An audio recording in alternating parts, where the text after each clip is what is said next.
ఒక company grow అవుతుందా లేదా అని తెలుసుకోవడానికి క్వార్టర్లీ అండ్ యాన్యువల్ రిపోర్ట్స్ చదివితే తెలుస్తుంది. అండ్ ఆ కంపెనీలో గ్రోత్ ఉంది అంటే ఆ స్టాక్ ప్రైస్ కూడా పెరుగుతూ ఉంటుంది. ఇప్పుడు మనం కంపెనీ ఫండమెంటల్స్ అంటే ఈ క్వార్టర్లీ రిపోర్ట్స్ అండ్ యాన్యువల్ రిపోర్ట్సే కాకుండా ఆ కంపెనీ స్టాక్ ప్రైస్ చార్ట్ చూసి కూడా ఎలా ఇన్వెస్ట్ చేయొచ్చో తెలుసుకుందాం.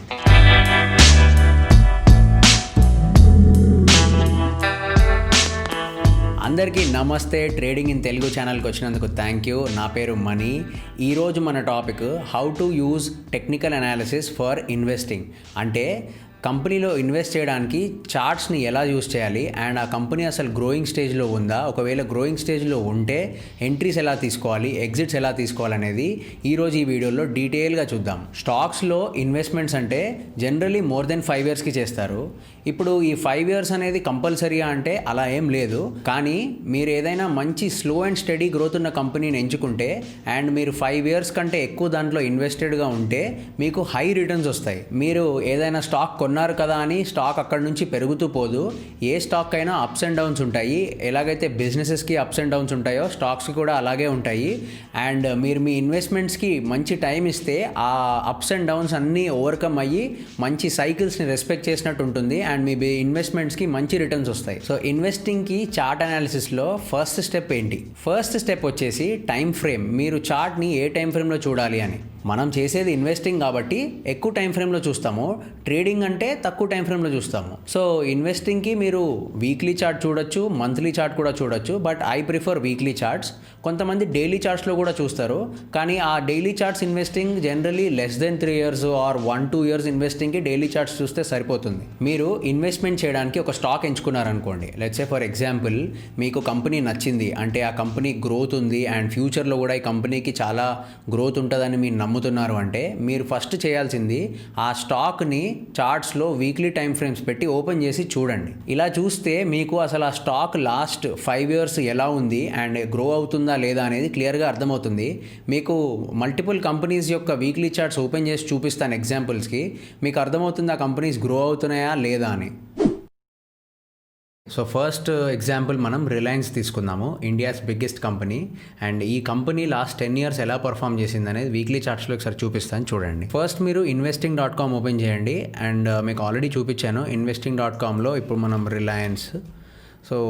రిలయన్స్ అండ్ ఇక్కడ టైం ఫ్రేమ్లో వీక్లీ చార్ట్స్ అని చూడండి. So 1 week okay, weekly charts ఇవి. సో మీరు ఏ చార్ట్ అయినా చూసినప్పుడు ఫస్ట్ మీరు చేయాల్సింది జూమ్ అవుట్ చేయండి, ఓవరాల్గా చార్ట్ ఎలా ఉందో చూడండి. ఇప్పుడు నాకు ఇక్కడ జూమ్ అవుట్ చేస్తే నాకు 2009 నుంచి చార్ట్ కనిపిస్తుంది. మీరు జస్ట్ చార్ట్ని ఫస్ట్ లుక్ ఇస్తేనే మీకు ఐడియా వచ్చేస్తుంది అసలు కంపెనీ స్టాక్ పెరుగుతుందా తగ్గుతుందా అని. సో ఇక్కడ మీరు చూసినట్టయితే ఈ ఎగ్జాంపుల్లో, రిలయన్స్ ఎగ్జాంపుల్లో నేను 2009 నుంచి ఇక్కడ 2009 నుంచి అండ్ 2017 వరకు నా స్టాక్ ప్రైస్ మూవ్మెంట్స్ ఎక్కువ కనిపించట్లేదు. మీరు ఓన్లీ ఆ 9 to 17 చూడాలి అంటే మీరు ఏం చేయాలి, ఇక్కడ 17 వరకు పెట్టండి. అలా పెట్టేసి ఇక్కడ కింద యారో మార్క్ యూస్ చేసి కొంచెం పెంచుకోండి. సో ఇప్పుడు మనం 2007 నుంచి 17కి చూస్తున్నాం. 2007 నుంచి 17 వరకు ఆర్ 16 ఎండ్ వరకు 17 ఫస్ట్ 2 months వరకు చూస్తే మీరు స్టాక్ ప్రైస్ కన్సిస్టెంట్గా పెరుగుతుందని లేదు. యాక్చువల్గా చెప్పాలంటే 2008లో వచ్చిన హై ఏదైతే ఉందో 824 rupees, ఆఫ్కోర్స్ 2008లో మార్కెట్ క్రాష్ అయ్యి 233కి పడిపోయింది. దాని తర్వాత ఆ నెక్స్ట్ ఆల్మోస్ట్ 8.5 years మీకు అదే ప్రైస్ రేంజ్లో స్టాక్ ట్రేడ్ అయింది. హై వచ్చేసి 634, మళ్ళీ లో వచ్చేసి 336. సో ఇలాగా వీక్లీ చార్ట్ చూస్తే మీకు క్లియర్గా అర్థమవుతుంది ట్రెండ్ ఎలా ఉందనేది. సో ఇదే మనం 2017లో చూసినట్టయితే 2017 స్టార్టింగ్లో మనకు ట్రెండ్ ఇలాగ అనిపించేది.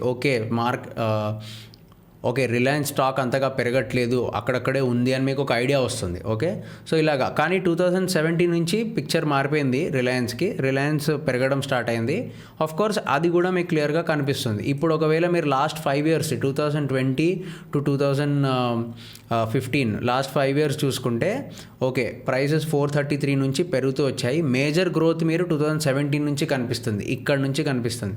సో ఇక్కడ నుంచి స్టాక్ మీకు గ్రో అవుతుంది అండ్ ఎక్కడ కూడా పడట్లేదు. ఆఫ్కోర్స్ 2020 కరోనా వైరస్కి స్టాక్ పడింది, మళ్ళీ రికవర్ అయి పైకి వెళ్ళింది. సో మీకు అర్థమవుతుంది. వీక్లీ చార్ట్లో జూమ్ అవుట్ చేసి చూస్తే మీకు అర్థమవుతుంది. Second example, let us take Asian paints. Asian paints is India's biggest paints company. Okay. So Asian paints నేను లాస్ట్ 2012 నుంచి ఇప్పటి వరకు చూస్తే స్టాక్ ఇలా కనిపిస్తుంది. Completely different from Reliance stock. Reliance stock మీకు 2008 నుంచి 16 వరకు పర్ఫామ్ చేయలేదు. వేరేజ్ మీకు ఏషియన్ పెయింట్ స్టాక్ 2009 ఆర్ 2009 నుంచి మీకు పర్ఫామ్ చేస్తుంది. సో ఇలాగా వీక్లీ చార్ట్లో కన్సిస్టెంట్గా గ్రోత్ కనిపిస్తుంది అంటే ఆ కంపెనీ కూడా కన్సిస్టెంట్గా గ్రో అవుతుందని అర్థం. సో మీరు 2008 నుంచి 2014 స్టార్ట్ వరకు చూస్తే కూడా స్టాక్ కంప్లీట్గా పెరుగుతుంది. ఒక 5 ఇయర్స్ కూడా మీరు చూసుకోవచ్చు. అండ్ 2014 నుంచి 2020 ఏప్రిల్ వరకు కూడా స్టాక్ కన్సిస్టెంట్గా గ్రో అవుతుంది. Let's take the third example, India's best private bank HDFC bank. So HDFC bank మీరు అదే సేమ్ లాస్ట్ 11 ఇయర్స్ 2009 నుంచి చూస్తే కూడా మీకు క్లియర్ కట్గా అర్థమైపోతుంది కంపెనీ గ్రో అవుతుంది అని. సో ఇలాగా మీరు ఏదైనా స్టాక్ ఎంచుకోండి, క్లియర్గా మీకు అర్థమైపోతుంది. ఆఫ్ కోర్స్ మీరు ఇక్కడ చూడాల్సింది ఏంటంటే స్టాక్ పడిన ప్రతిసారి కంపెనీ మంచిదైతే ఎక్కువ పడదు, అండ్ పడినప్పుడు మీకు బయింగ్ ఆపర్చునిటీస్ ఇస్తుందని మీరు నోటీస్ చేయాలి. ఇందాక చూసిన ఏషియన్ పెయింట్ స్టాక్ కానివ్వండి, ఇప్పుడు చూసే హెచ్డిఎఫ్సి బ్యాంక్ స్టాక్ కానివ్వండి, కంపెనీస్ మంచివి, అందుకే పడినా కూడా ఎక్కువ పడవు, అండ్ ఆ పడినప్పుడు మీకు బయింగ్ ఆపర్చునిటీస్ ఇస్తూ ఉంటాయి. ఇప్పుడు వీక్లీ చార్ట్స్ ఓపెన్ చేసి అసలు ఓవరాల్గా గ్రోత్ ఎలా ఉందో చూశారు. ఇప్పుడు అలాంటి గ్రోయింగ్ స్టాక్స్ మీకు ఇప్పుడు కనిపిస్తే అసలు ఎంట్రీ ఎలా తీసుకోవాలి అండ్ ఎగ్జిట్స్ ఎలాగా ప్లాన్ చేయాలనేది చూడండి. ఓకే, సో హెచ్డిఎఫ్సి బ్యాంక్ స్టాక్లోనే ఎక్స్ప్లెయిన్ చేస్తాను ఎలా ఎంట్రీస్ తీసుకోవచ్చు అని. వీక్లీ చార్ట్స్లో నేను ఇండికేటర్స్ యూస్ చేసి నా ఎంట్రీస్ని ఎగ్జిట్స్ని ప్లాన్ చేస్తాను. అండ్ ఆ ఇండికేటర్స్ కూడా the most simple indicators moving average అని అంటారు. ఇక్కడ చూస్తే మీరు ఇండికేటర్ సెక్షన్లోకి వెళ్ళి మూవింగ్ యావరేజ్ అని నొక్కండి. మూవింగ్ యావరేజ్ ఎక్స్పోనెన్షియల్ సెలెక్ట్ చేయండి.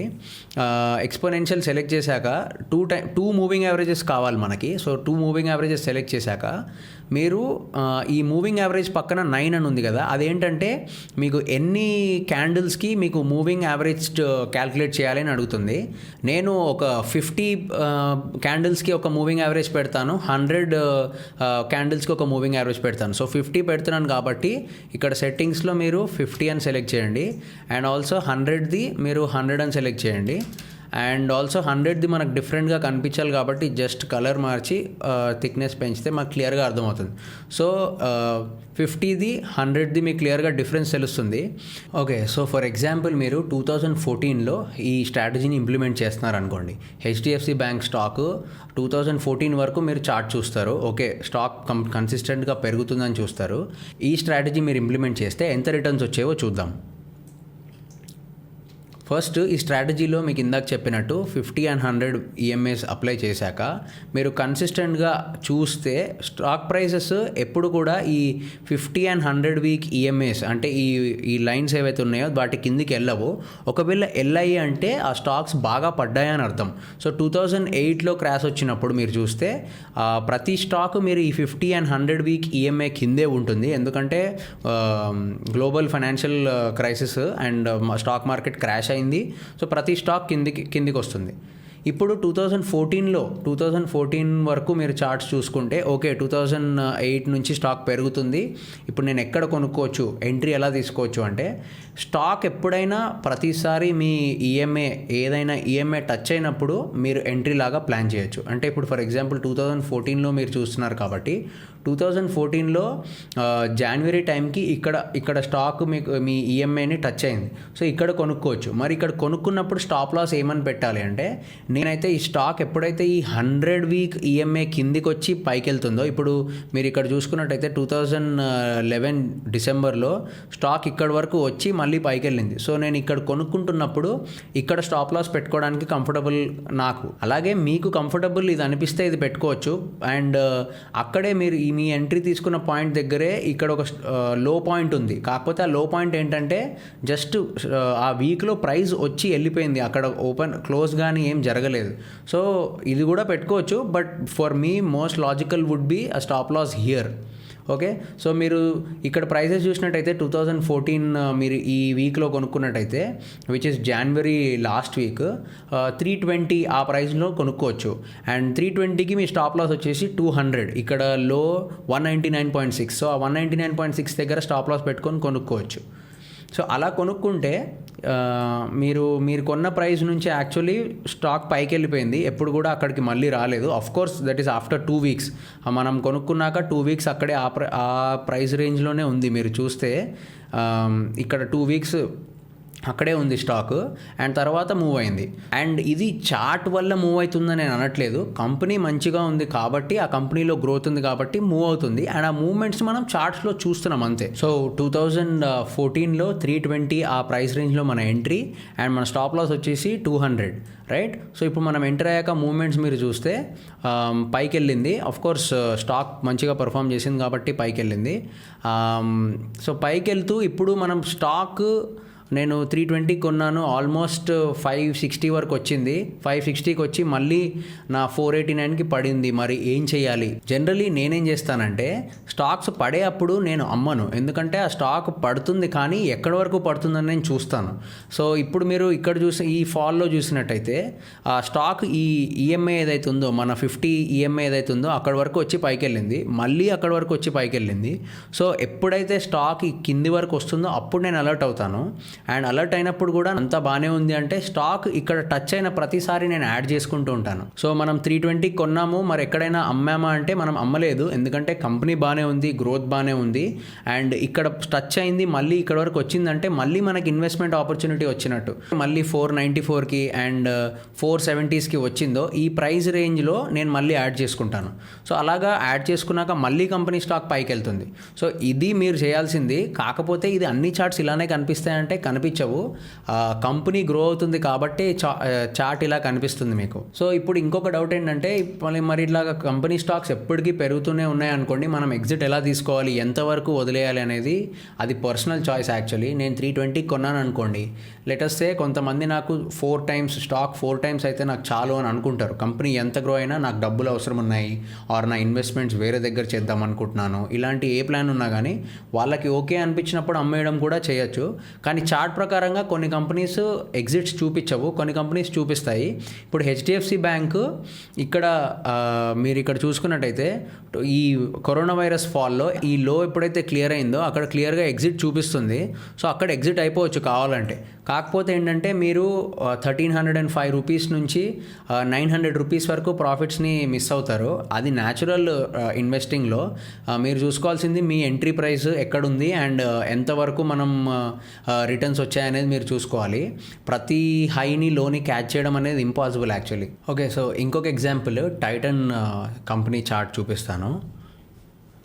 మీరు టైటన్ చార్ట్ చూసినట్టయితే 2008-9 నుంచి 2017 వరకు మీకు కనిపిస్తుంది. కోర్స్ హెచ్డిఎఫ్సి బ్యాంక్ కానీ మిగతా ఏషియన్ పెయింట్స్ అంత స్టడీ గ్రోత్ లేకపోయినా గ్రోత్ అయితే ఉంది. కాకపోతే ఈ కంపెనీ గోల్డ్ రిలేటెడ్, అందుకనే చాలా వోలటైల్ ఉంటుంది. ఇక్కడ మీరు 2013లో ఈ ఫాల్ కానీ అండ్ 2015లో ఈ ఫాల్ కానీ, ఇది యాక్చువల్లీ పెద్ద ఫాల్ కాదు. కాకపోతే ఆ కంపెనీ స్టాక్స్ అంతా ఎందుకు పర్ఫామ్ చేయట్లేదు అంటే ఈ కంపెనీస్ జనరలీ గోల్డ్ రిలేటెడ్ ఉంటాయి. So gold demand and supply బట్టి ఈ కంపెనీ స్టాక్స్ వేరీ అవుతూ ఉంటాయి చాలా. సో మీరు ఇందాక చెప్పిన మెథడ్ కనుక మీరు ఫాలో అయ్యి ఉంటే లెట్స్ సే 2009లో కానీ 2011లో కానీ బ్లూ ఆర్ బ్లాక్ లైన్కి ఎక్కడైనా టచ్ అయినప్పుడు మీరు ఇన్వెస్ట్ చేసినట్టయితే మీరు ఇక్కడ 148 దగ్గర ఎంట్రీ తీసుకున్నారనుకోండి, ఈ పర్టికులర్ స్టాక్కి స్టాప్ లాస్ చాలా దూరంగా ఉంది. మీరు ఇక్కడే పెట్టుకోవాలని ఏం లేదు, కానీ ఇన్వెస్టింగ్లో అప్పుడప్పుడు ఇన్వెస్ట్మెంట్ ఆపర్చునిటీస్ ఇలా కూడా వస్తాయి. రిస్క్ ఎక్కువ ఉంటుంది. సో మీరు దాన్ని బట్టి మీ పొజిషన్ ఎంత కొనుక్కోవాలనేది ఫిక్స్ అవ్వాలి. ఇప్పుడు నేను ఒకవేళ ఇక్కడ కొనుంటే నేను ఇక్కడే నా స్టాప్ లాస్ పెట్టుకునేవాడిని, ఎందుకంటే ఇంకెక్కడ కూడా నా స్టాప్ లాస్ కనిపించట్లేదు. కోర్స్ చార్ట్ చూసే పెట్టుకోవాలంటే రూల్ ఏం లేదు. మీరు కంపెనీస్ చూసి అంటే quarterly growth or yearly growth చూసి మీకు అనిపించిన గ్రోత్ లేకపోతే మీరు స్టాప్ లాస్ని పైకి పెట్టుకోవచ్చు.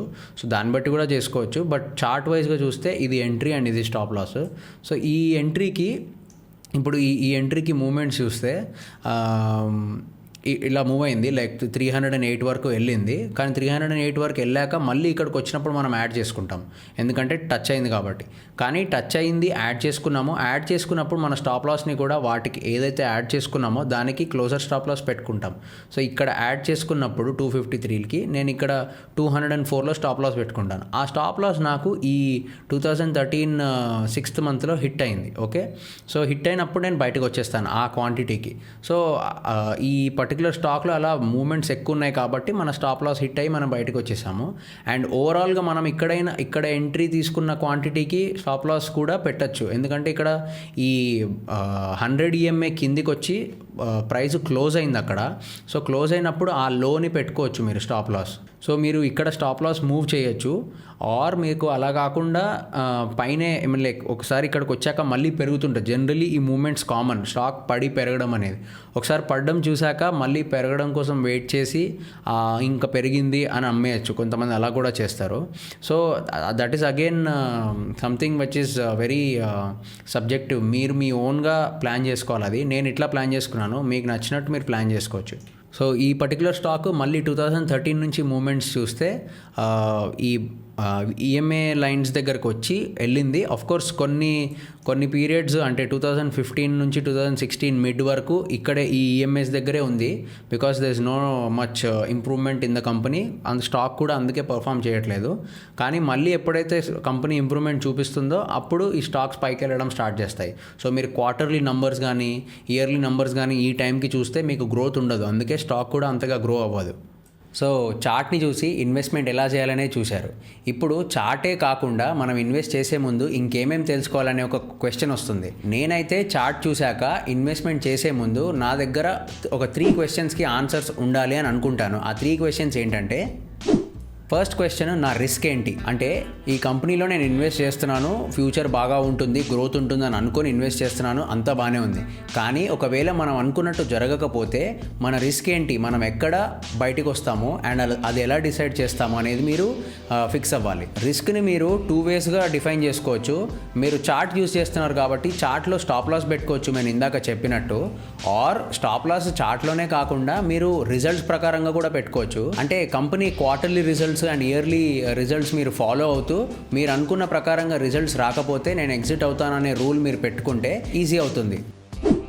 సెకండ్ క్వశ్చన్ ఏంటంటే, అసలు ఈ కంపెనీ ఏం చేస్తుంది అండ్ వీళ్ళు చేసే బిజినెస్ నాకు పూర్తిగా అర్థమవుతుందా? ఇది ఎందుకు ఇంపార్టెంట్ అంటే, బిజినెస్ నేచర్ మీకు అర్థం అవ్వకపోతే ఆ స్టాక్ మూవ్మెంట్ కూడా మీకు అర్థం కాదు. ఫర్ ఎగ్జాంపుల్, నేను టైటన్ అనే కంపెనీలో ఇన్వెస్ట్ చేశాను అనుకోండి. టైటన్ అనే కంపెనీ యాక్చువల్లీ ఒక జ్యువెలరీ కంపెనీ. జ్యువెలరీతో పాటు వాళ్ళు వాచెస్, ఐ గ్లాసెస్ కూడా చేస్తూ ఉంటారు. ఇప్పుడు జ్యువెలరీ అంటే గోల్డ్తో రిలేటెడ్. సో ఈ టైటన్ స్టాక్ మూవ్మెంట్ ఎప్పుడు కూడా కొంచెం గోల్డ్ ప్రైజెస్తో అండ్ గోల్డ్కున్న డిమాండ్కి రిలేట్ అయ్యి ఉంటుంది. సో గోల్డ్ డిమాండ్ తగ్గితే టైటన్ స్టాక్ కూడా పడుతుంది. కానీ టైటన్ స్టాక్ పడుతుంది కదా అని చెప్పి మనం కంపెనీలో ఏదో చేంజెస్ వస్తున్నాయి ఆర్ స్టాక్ బాగా పడిపోతుందని ప్యానిక్ అయ్యి అమ్మడము, ఇలాంటివి జరుగుతూ ఉంటాయి. అదే మీకు బిజినెస్ గురించి కరెక్ట్గా తెలిస్తే మీరు అర్థం చేసుకుంటారు, ఓకే గోల్డ్ పడుతుంది, టైటన్ పడుతుంది, అండ్ మీరు వెళ్ళి క్వార్టర్లీ ఆర్ ఇయర్లీ రిజల్ట్స్ చూస్తారు. ఆ రిజల్ట్స్ చూస్తే ఒకవేళ బాగానే ఉన్నాయంటే మీరు ఓకే రిజల్ట్స్ బాగానే ఉన్నాయి, కానీ స్టాక్ ఇప్పుడు గోల్డ్ ప్రైసెస్ డిమాండ్ తగ్గడం వల్ల పడుతుందని మీకు అర్థమయ్యి మీరు కామ్గా ఉంటారు. అండ్ థర్డ్ క్వశ్చన్, మనం ఎంచుకున్న కంపెనీకి అంటే ఆ బిజినెస్కి కాంపిటీషన్ ఏంటి? మీరు ఎంచుకున్న బిజినెసెస్కి కాంపిటీషన్ ఉంటే మీ బిజినెస్కి డిమాండ్ తగ్గిపోతుంది అండ్ ఆ కాంపిటీషన్ మీరు ఎంచుకున్న కంపెనీ కంటే బెటర్గా చేస్తుందంటే ఆ కంపెనీ ఎక్కువ గ్రో అవుతుంది. సో మీరు చేసిన ఇన్వెస్ట్మెంట్స్కి మీరు అనుకున్నంత రిటర్న్స్ రాకపోవచ్చు. అందుకే మీరు ఎంచుకున్న కంపెనీస్కి కాంపిటీషన్ ఏంటో మీకు క్లియర్గా ఐడియా ఉండాలి. అండ్ ఎక్కువ కాంపిటీషన్ లేని బిజినెసెస్ మీరు ఎంచుకుంటే ఇంకా ఎక్కువ ప్రాఫిట్ వస్తుంది. ఎగ్జాంపుల్కి నెస్లే కంపెనీ తీసుకోండి. నెస్లేలో మిల్క్ పౌడర్ దొరుకుతుంది. ఆ మిల్క్ పౌడర్ వేరే కంపెనీస్ అంత ఈజీగా తయారు చేయలేవు. కొత్త కంపెనీస్ రావడం కూడా అంత ఈజీ కాదు, బికాజ్ మిల్క్ పౌడర్ ఫార్మాస్యూటికల్స్ కింద వస్తుంది అండ్ దానికి పర్మిషన్ దొరకడం చాలా కష్టం. సో ఇలాగా మీరు కాంపిటీషనే లేని బిజినెసెస్ ఎంచుకుంటే మీరు ఇంకా బెనిఫిట్ అవుతారు. కానీ అది అంత ఈజీ కాదు. అన్ని బిజినెసెస్కి కాంపిటీషన్స్ ఉంటాయి, కానీ ఆ కాంపిటీషన్స్ ఎలాగున్నాయని మీరు స్టడీ చేసి ఇన్వెస్ట్ చేసుకోవాలి. సో ఇన్వెస్ట్మెంట్ మెథడ్స్ నేర్చుకున్నారు అండ్ కొన్ని పాయింట్స్ చూశారు. సో ఇప్పుడు మనం ఇన్వెస్ట్మెంట్ ఫుల్ ఫ్లెజ్గా స్టార్ట్ చేయొచ్చా అని అంటే నా ఒపీనియన్లో చేయకూడదు. మీరు ఎప్పుడైనా స్లోగా స్టార్ట్ అవ్వాలి అండ్ చిన్న అమౌంట్స్తో స్టార్ట్ చేయాలి. ఎందుకంటే మీరు ఒక స్టాక్ కొన్నాక దాని మూమెంట్స్ చాలా రకాలుగా ఉండొచ్చు, అప్స్ అండ్ డౌన్స్ చాలా ఉంటాయి. సో మీకు రైట్ పేషెన్స్ ఉండాలి అండ్ ఆ పేషెన్స్ అనేది ఎక్స్పీరియన్స్తోనే బిల్డ్ అవుతుంది. మార్కెట్లో ఎక్స్పీరియన్స్కి అసలు సబ్స్టిట్యూట్ అనేది ఉండదు. Experience is your best teacher. And ఈ పేషెన్స్ అండ్ ఈ ఇన్వెస్ట్మెంట్ ప్లాన్కి మీరు స్టిక్ అయి ఉండడానికి మీకు correct trading mindset or trading psychology ఉండాలి. అది ఎలా డెవలప్ అవుతుంది అంటే మీరు మంచి బుక్స్ చదివితే మీకు డెవలప్ అవుతుంది. ఇన్వెస్ట్మెంట్ మీద నాకు నచ్చిన బుక్స్ నేను కింద డిస్క్రిప్షన్లో లింక్స్ పెడతాను, మీకు నచ్చితే కొనుక్కొని చదవండి. So I hope you like this video. Thank you so much for watching. I will see you in the next one. ఈ వీడియో మీకు నచ్చితే లైక్ చేయండి, ఏదైనా క్వశ్చన్ ఉంటే కింద కమెంట్ చేయండి and stock market related topics మీద వీడియోస్ కోసం సబ్స్క్రైబ్ చేసుకోండి. అండ్ ఏ మెథడ్లో మీకు ఎక్కువ ప్రాఫిట్ వస్తుంది అండ్ మీరు మీ స్టైల్ ఆఫ్ ట్రేడింగ్ని బట్టి ఏ మెథడ్ ఎంచుకోవాలో ఈరోజు చూద్దాం.